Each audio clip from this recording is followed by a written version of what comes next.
Selamat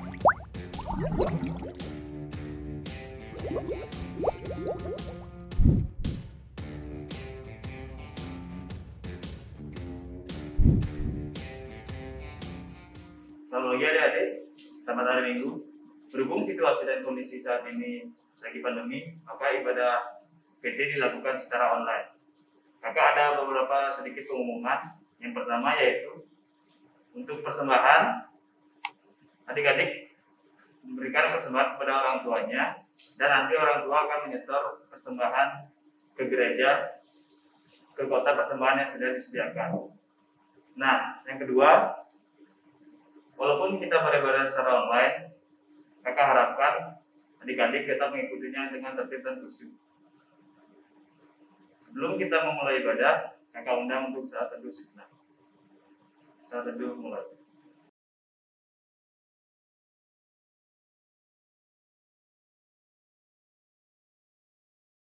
Saat teduh selesai, kakak undang untuk berdiri dan menyanyikan nyanyian pembuka yang terambil dari Kidung Jemaat 21 Hari Minggu, Hari yang Mulia.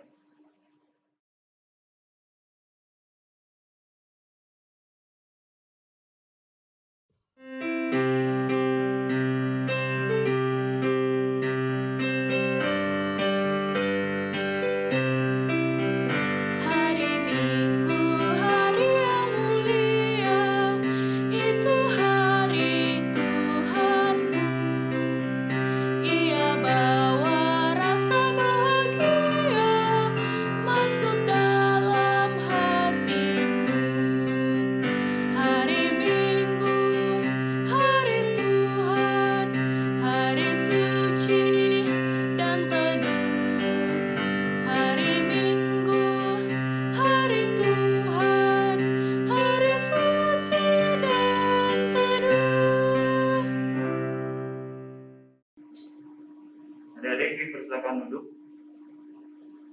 Mari kita berdoa. Tuhan, selamat pagi Tuhan. Sekarang kami akan beribadah ya Tuhan. Berkati ibadah ini dari awal, pertengahan, hingga akhirnya nanti ya Tuhan. Terima kasih Tuhan. Dalam nama-Mu saja kami telah berdoa. Haleluya. Amin.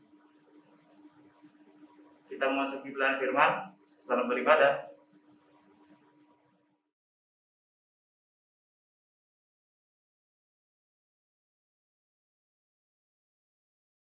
Baik adik-adik, waktunya kita untuk mendengarkan firman. Sebelumnya kakak ajak adik-adik untuk membuka kitab dari Kisah Para Rasul 2. Kisah Para Rasul 2 ayat yang pertama sampai yang ke-13. Kalau adik-adik sudah dapat, kita biarkan kitab kita terbuka, kita satu di dalam doa, kita berdoa. Tuhan Yesus yang baik, saat ini kami akan membaca sebagian dari firman-Mu. Kiranya Kau berkati agar apa yang kami baca dan kami renungkan bersama boleh kami mengerti ya Bapa. Inilah doa kami ya Tuhan, dalam nama Tuhan Yesus kami sudah berdoa. Amin. Adik-adik, kakak ajak kita semua untuk bangkit berdiri. Kita akan membaca Alkitab dari kitab Kisah Para Rasul 2 ayat yang pertama sampai ke-13 yang menyatakan Pentakosta. Ketika tiba hari Pentakosta, semua orang percaya berkumpul di satu tempat. Tiba-tiba turunlah dari langit suatu bunyi seperti tiupan angin keras yang memenuhi seluruh rumah di mana mereka duduk. Dan tampaklah kepada mereka lidah-lidah seperti nyala api yang bertebaran dan hinggap pada mereka masing-masing. Maka penuhlah mereka dengan Roh Kudus, lalu mereka mulai berkata-kata dalam bahasa lain, seperti yang diberikan oleh Roh itu kepada mereka untuk mengatakannya.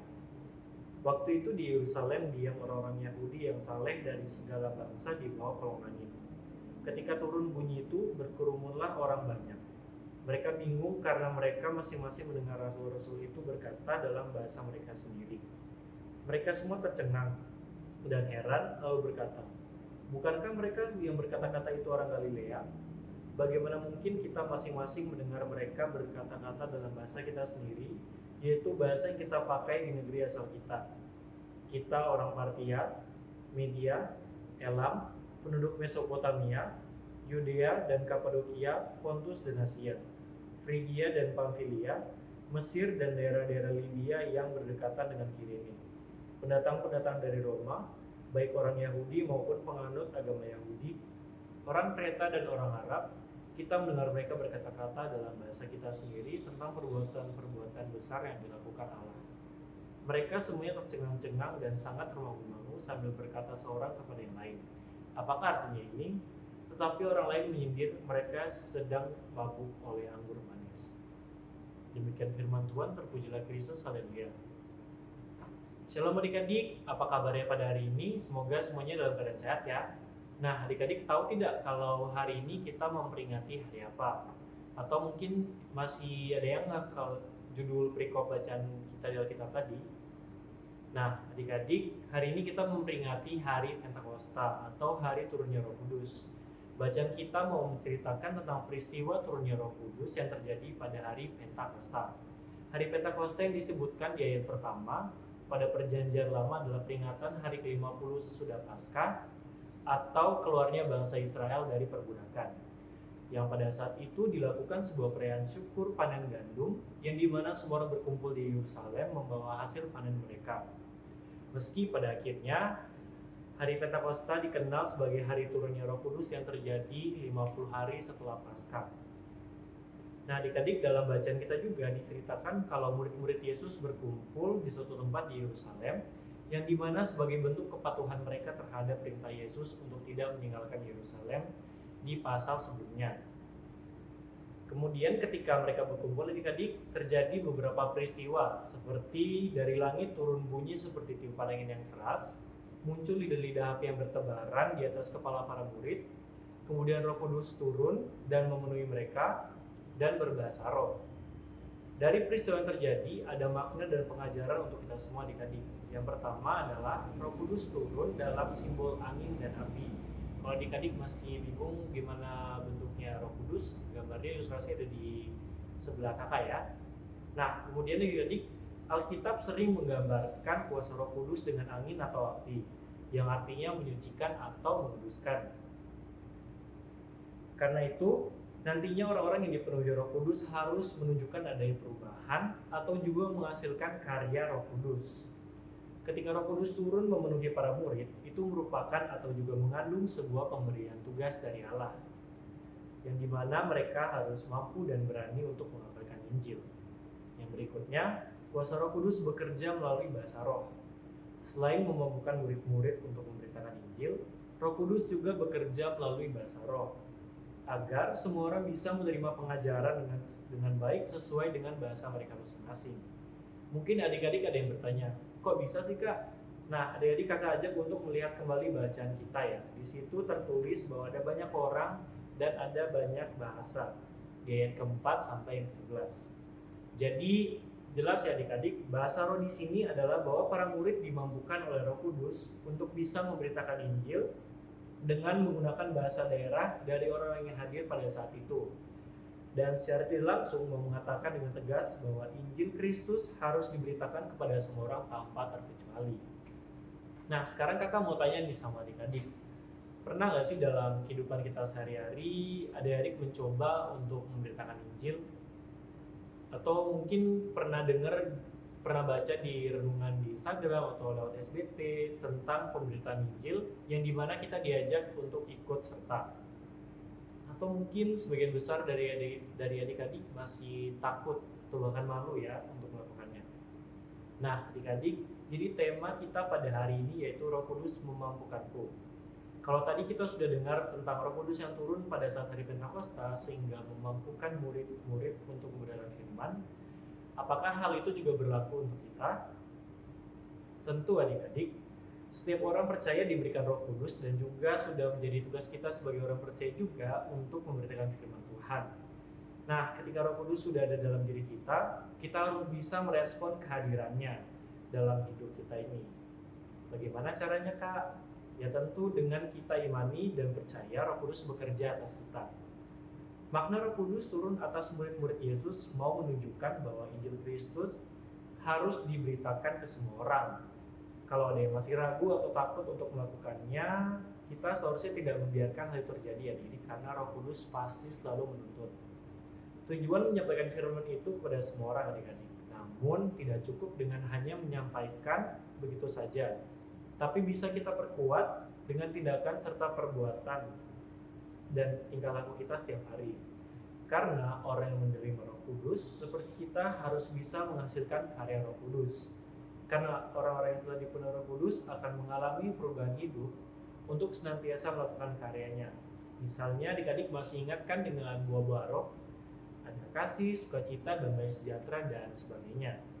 Nah adik-adik, jadi dari buah-buah roh itu kita harus bisa tuh menunjukkan kasih kepada semua orang, membawa damai, juga selalu sabar, dan merasa sukacita selalu. Nah adik-adik, pemberitaan Injil Kristus juga tidak selalu direspon dengan baik. Tentu kita akan menemukan tantangan. Namun Tuhan selalu menyertai setiap orang percaya yang selalu setia memberitakan Injil Kristus melalui penyertaan Roh Kudus. Jadi kita tidak boleh takut lagi untuk memberitakan Injil Kristus, karena Roh Kudus juga akan memberikan kemampuan untuk kita dalam berkarya juga tentunya. Jadi selepas ini Kak harap kita semua tidak takut untuk memberitakan Injil, karena pasti kita juga akan dikuatkan dan dimampukan seperti murid-murid Yesus oleh Roh Kudus. Sekian renungan kita pada hari ini. Tuhan Yesus memberkati. Amin.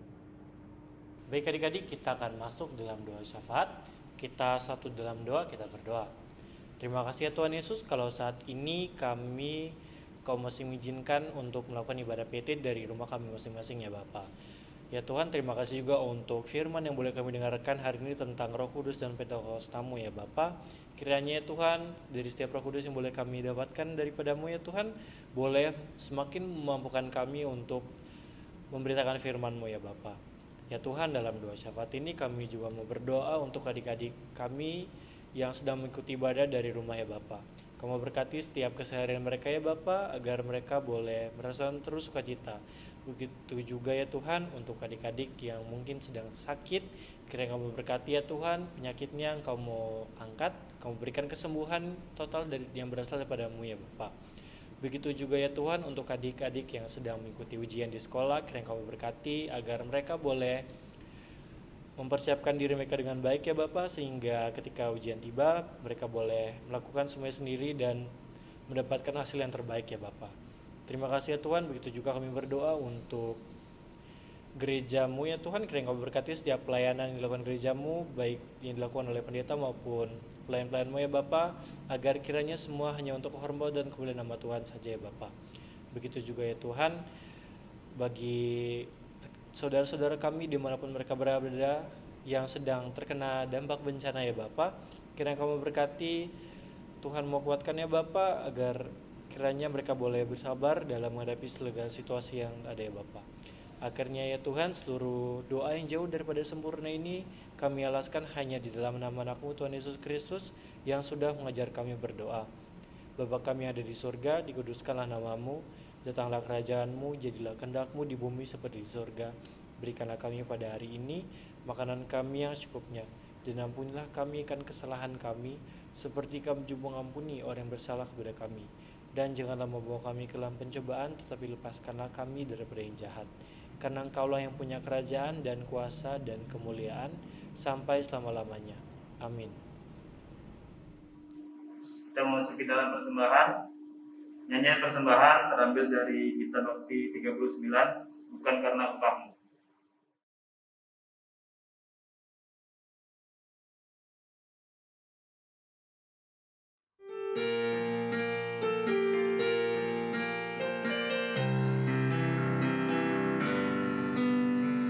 Bukan karena upahmu dan bukan karena kebajikan hidupmu, bukan persembahanmu dan bukan pula hasil perjuanganmu.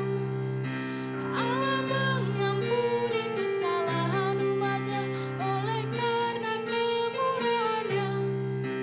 Melalui pengorbanan putra tunggalnya ditebusnya dosa manusia. Bersyukur, hai bersyukur, kemurahan-Nya pujilah. Bersyukur, hai bersyukur, selamanya.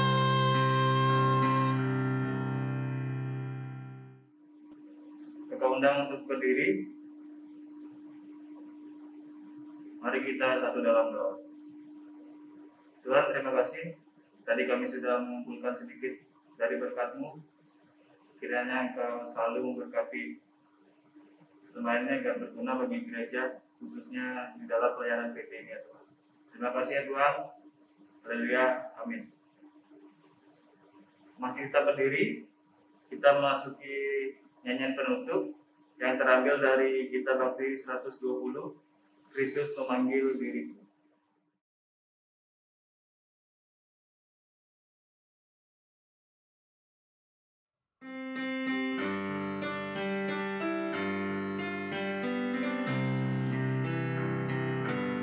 Kristus memanggil dirimu, juga mengutus dirimu untuk wartakan kebenaran firman-Nya. Jangan abaikan suaranya, jangan tegarkan hatimu. Kristus memanggil dan mengutus dirimu. Dia memanggil, Dia mengutus, Dia membimbing dan besertamu selamanya. Adik-adik, kita akan masuk dalam doa penutup. Mari kita satu dalam doa. Tuhan Yesus yang baik, terima kasih ya Tuhan untuk hari ini kami dapat beribadah dari awal pertengahan hingga akhirnya Tuhan.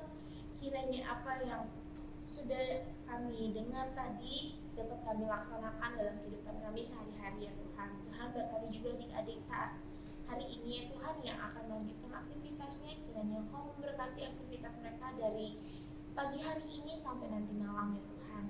Tuhan, itu adalah doa yang kami panjatkan untukmu, terpujilah namamu, haleluya, amin.